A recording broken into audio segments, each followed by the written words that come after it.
So, are you ready to become a podcaster on podcast? Download the Anchor app. It's the easiest way to do podcasting and it's also free. There's creation tools that allow you to record and edit your podcast right from your phone or computer. Anchor will distribute your podcast for you so it can be heard on Spotify, Apple Podcasts, and many more. You can make money from your podcast with no minimum listenership.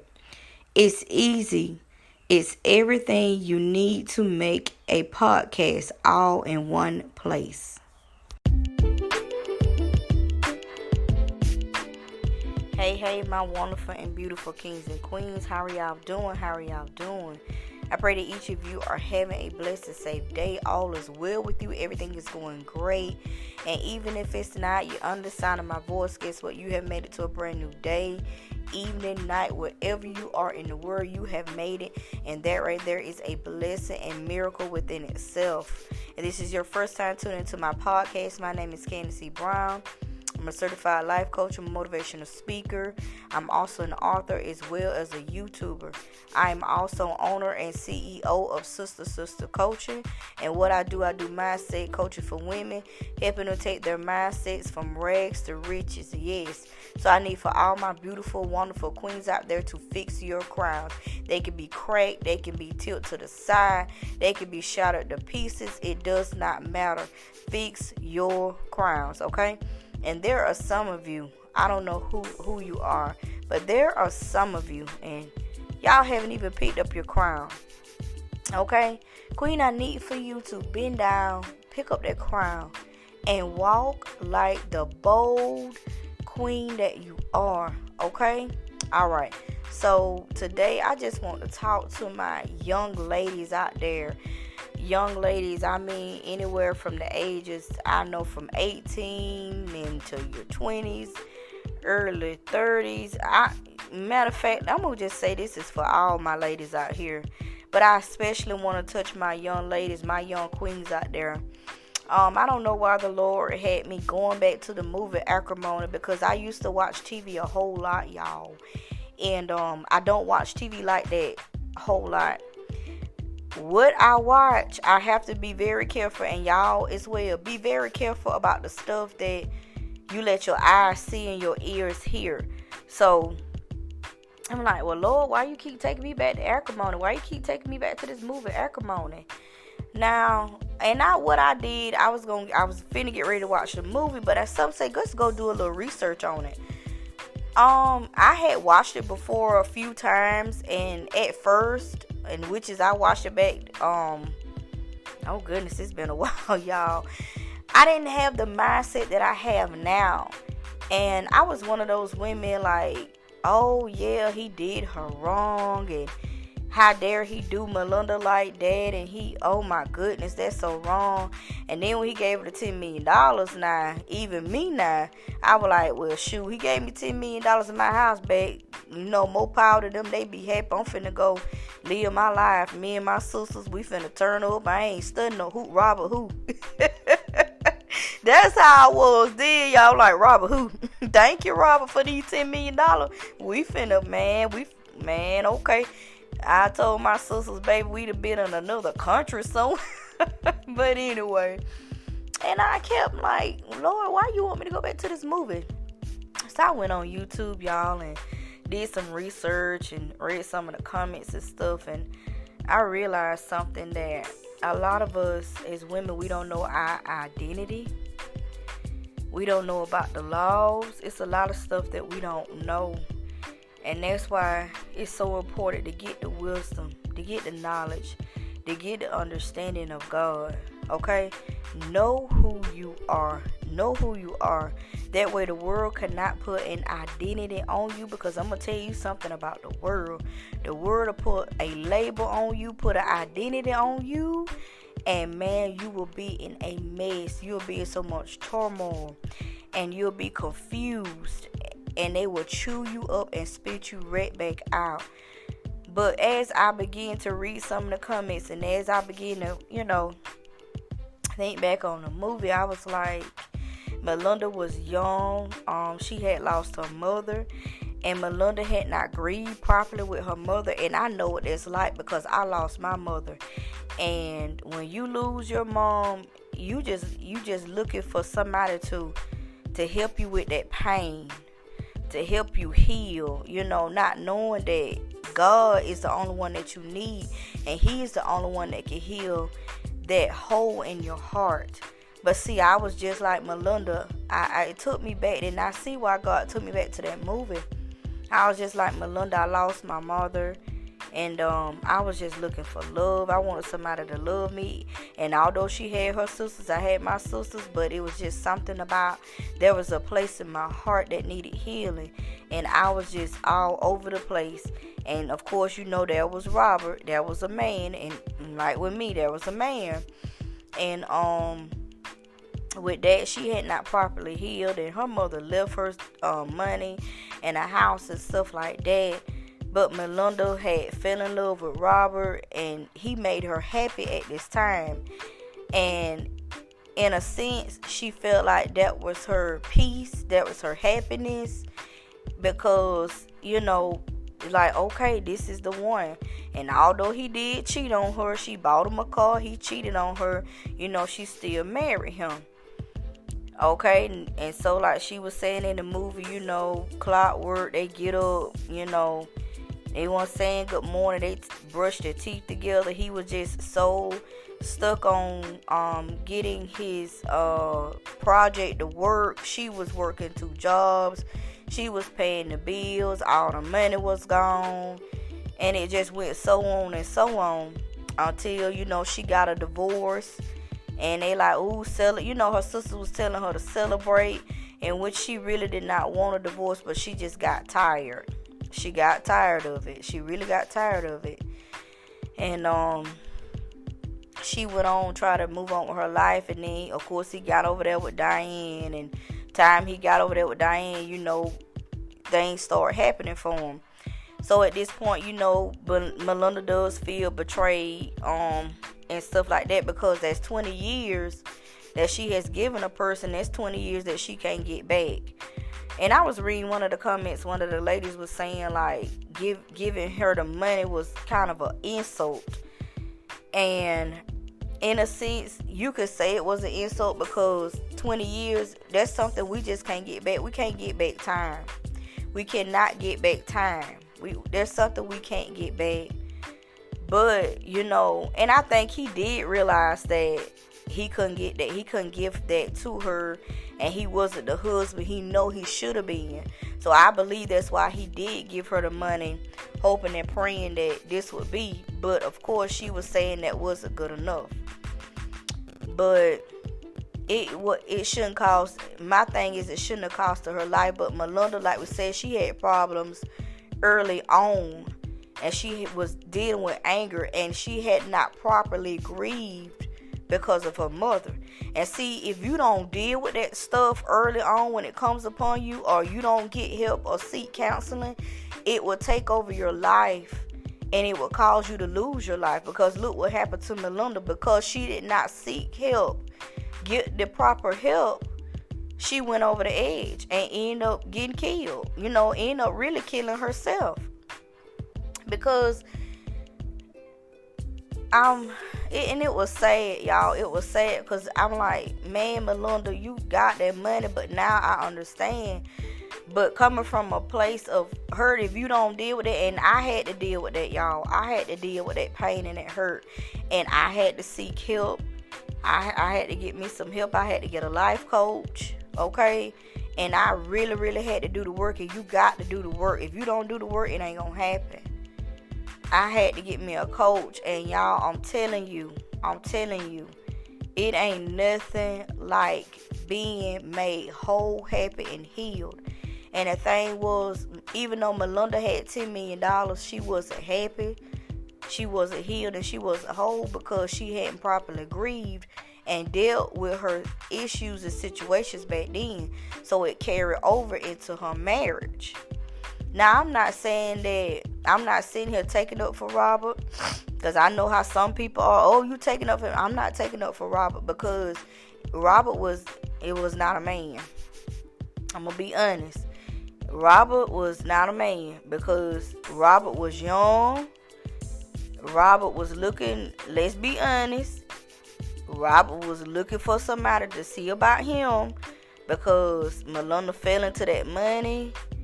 She had that house, and Robert was like, okay, I can get over here because Robert ain't even had no job. Like, Robert did not have a job. Robert wasn't trying to go to work.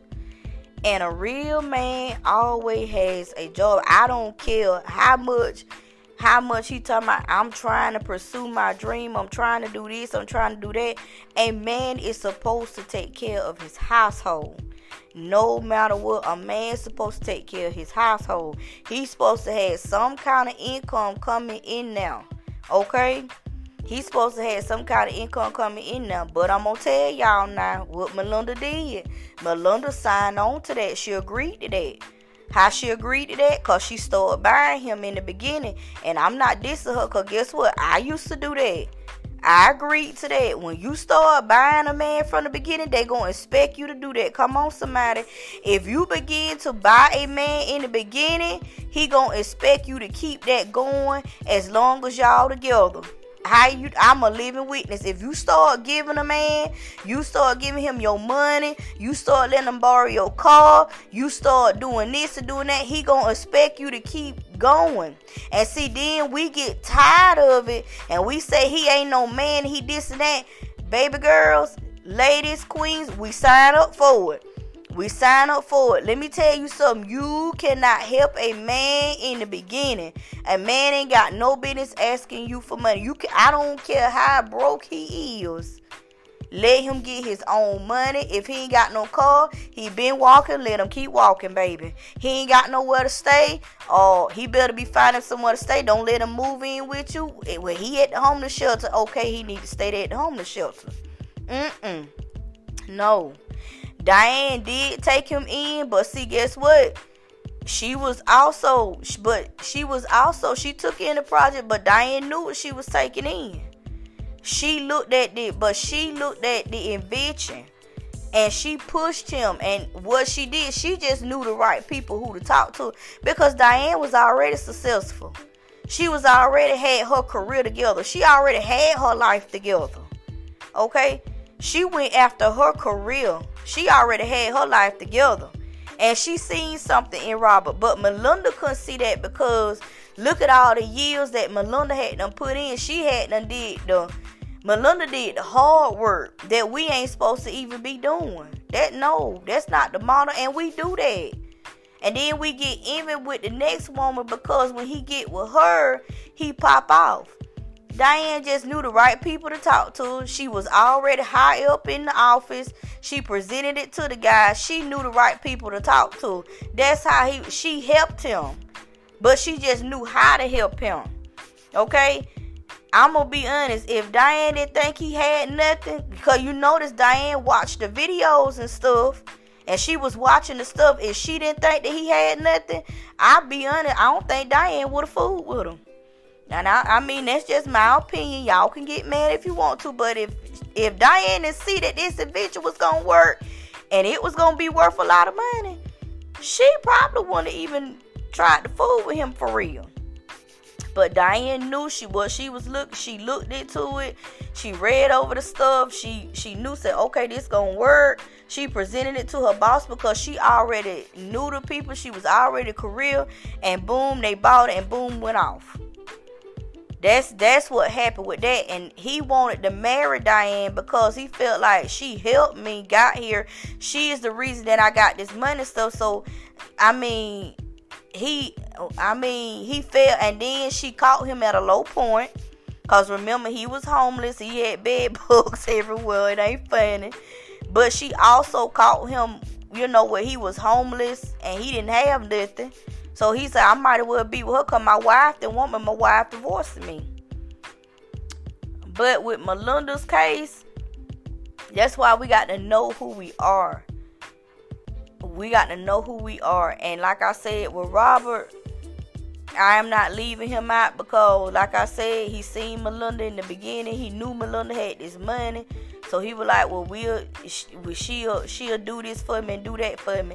And men do that. Y'all don't care how sweet talking he is or how this and that. No, brother. You need to have your own money. You need to have your own place to stay. You need to have your own car. You need to have your own everything. Everybody need to have their own stuff. Okay? And if you working to get there, brother, that's good. That's okay. Work on it by yourself. What should have happened was Robert shouldn't have even tried to pursue Melinda because he knew what his dream was, and he should have just got into his purpose and worked fully in his purpose and just left Melinda alone. Because he really ain't want no marriage for real.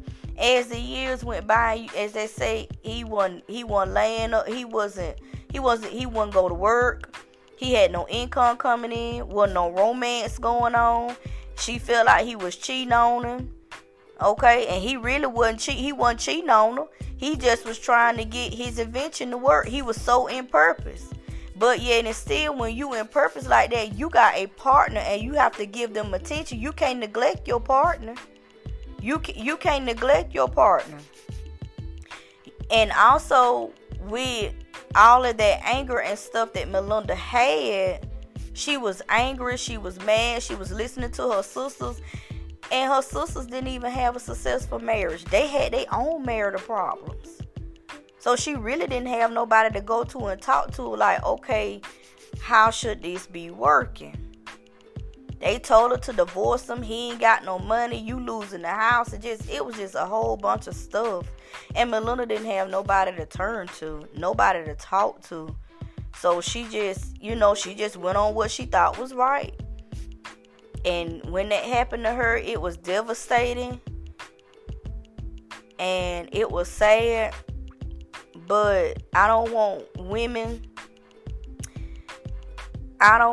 us as women to sit here and let the world tell us what we should and should not be doing. Listen, find out who you are. Find out who you are, what you were created for, what gift do you hold, what gift are you supposed to be giving to the world. I really feel like young as they were, they shouldn't even talk about marriage. Melinda should have went her way. He should have went his way. Melinda should have pursued her career, because let me tell you something. You don't have to give up on your dreams. You don't have to give up on what you love to do to sit here and support a husband. That goes to waiting to exhale. Look how Bernie did. Bernie sat there 11 years and she supported her husband. What did her husband do? He cheated on her with somebody else. Because we want to do what? We want to give up our hopes. We want to give up our dreams. And we want to talk about, oh, I got to support my husband. No, listen, let me tell you something. You don't give up everything for somebody. I don't care if it is your husband. Well, it's a way to support the husband. See, that's why the Bible said helpmate. Meaning this man already got a vision. You just supposed to help. God didn't tell you to give up every single thing and just pour everything into him. No. You supposed to be there to encourage, to strengthen. But guess what? You also got to know who you are and work on you.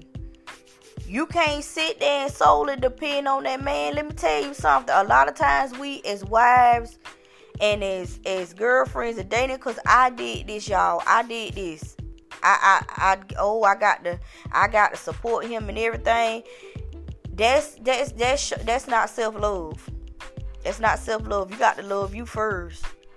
Yes, you got a husband, but guess what? You got to love you first. You got to take care of you first now. Because loving yourself is loving God. You don't let yourself go for nobody, because I'm going to tell you, we as people, we are seasons. We can be hot, we can be cold, we can be warm, we can be lukewarm. Okay? We change up like the wind.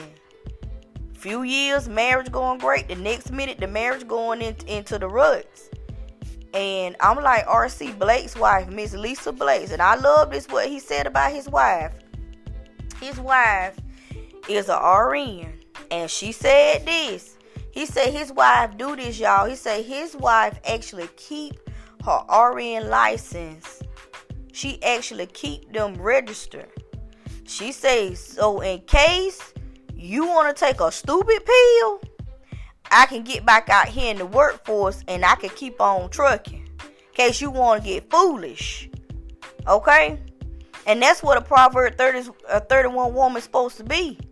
See, a Proverbs 31 woman is, she take care of her house, but guess what? She gonna take care of herself too. Now, come on, somebody. She gonna have her own business. She gonna have her own way, her own table. Because in case her husband want to take a stupid pill, I'm gonna still keep living. Tony Gaskin's wife, I love her. Sherry got home business she runs. She runs her business. She runs her husband business, but you better believe Sherry got her own stuff too, baby. So you got to have your own. You cannot sit up here in a marriage and pour everything into the husband. Because in case he want to take a stupid pill one day and want to leave, want to walk out and leave you, you already straight. See, we can't do that. Ladies, we got to be wise as serpents, but yet gentle as the dove. That's the word. That's when Jesus told the disciples, this is what you got to do. And guess what? This is what we got to do. We got to be wise as the serpent, but yet we going to be gentle as the dove. Meaning we going to be wise like the Proverbs 31 woman. We going to take care of the house. Well, you better believe we got a business. We run a business of our own. We know how to create things. We know how to run a business and take care of our household. Okay? So don't sit here and pull everything into that man and you ain't got no backup plan. Because things, we seasoned, y'all. We seasoned people. And we change like the wind. 1 minute y'all in love, the next minute something done went on. And it don't necessarily be you. It could be something that he going through. Or it could be something that done came back upon him. Or a childhood trauma. We don't never know what it is. Or he could be hurting 15 years prior, he ain't let go of that hurt or pain. And it done came into your marriage. And now it's taking a toll on it. And now he all over the place. But you got to know it. You got to know that you got to have a relationship with God. And God is your source. God is your number one source. You put God before everybody. God has to be head of your marriage. God need to be head of your life. Because God is going to take care of you in season and out of season. God going to take care of you regardless. Because you got to be a woman that get up and pray for your husband. You don't know what's going on. He can't communicate with you. Things trying to, You got to go and consult the Father. You got to go into prayer for him. You got to go into spiritual warfare for him. You got to know how to pray for him when he can't even pray for himself. And see, that's the one thing that they left out in the movie. That Melinda and nobody didn't have no prayer life. They had no prayer life. They didn't even say nothing about God and nothing else. They ain't even have a prayer life. Baby, you got to have a prayer life when y'all coming together before the Lord and y'all honoring this man, you honoring this woman in front of God. You better believe the gates of hell, they ready to bombard against you. The devil ready to fight y'all tooth and nail. Because y'all are coming together before God and you honor each other and God honors marriage. You better believe the enemy gonna try to throw something at you. He don't like to see union. Because when 2 or 3 are gathered together in Jesus' name, come on somebody. Come on. And that's 2 coming together. The enemy don't like that. Of course he gonna fight you. Of course he gonna throw something at you. Every chance he get, he gonna try to fight you in your marriage. But you got to know how to put on your armor even when your husband fall weak. And kings, this for y'all too. Even when your wife fall weak, you got to know how to pray for your wife. She might be having a moment that you can't understand, but you go to God and you pray about it. There may be a time where she don't feel like sleeping with you. Vice versa, ladies. It may be a time where that man, he can't have sexual intercourse with you, your husband. That's because it ain't cause he cheating. It's because he going through something inside. And see, that's what I failed at. That's what I felt in my marriage. He out there doing this and that. But see, I helped push him into that. Because I didn't know no better. I didn't know any better.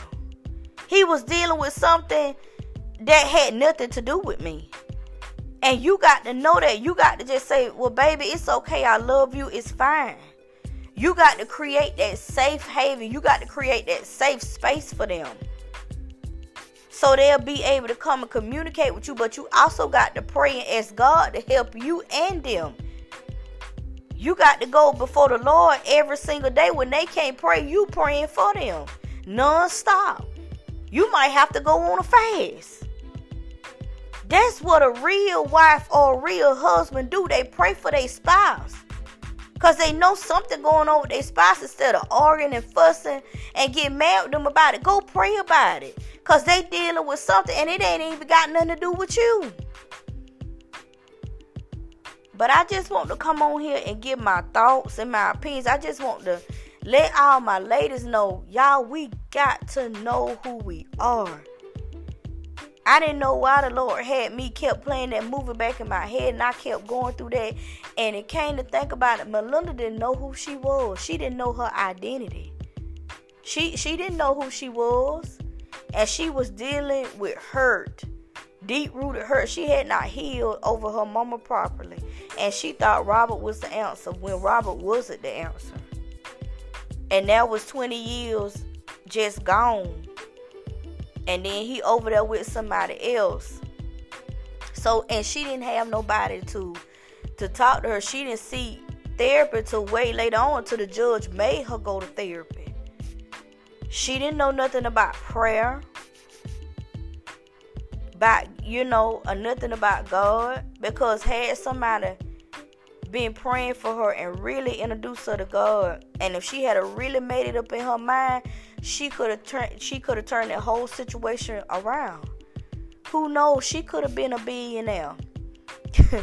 We don't never know. God would have turned her into the billionaire. Come on, somebody. Robert the billionaire. Guess what? Melinda the billionaire. She could have made millions of dollars had she got on the road to success and figured out who she was and what her gift was. She could have owned her own business and created multiple businesses. She could have been a billionaire. And then he would have looked over at her and said, oh wow, Melinda, a billionaire.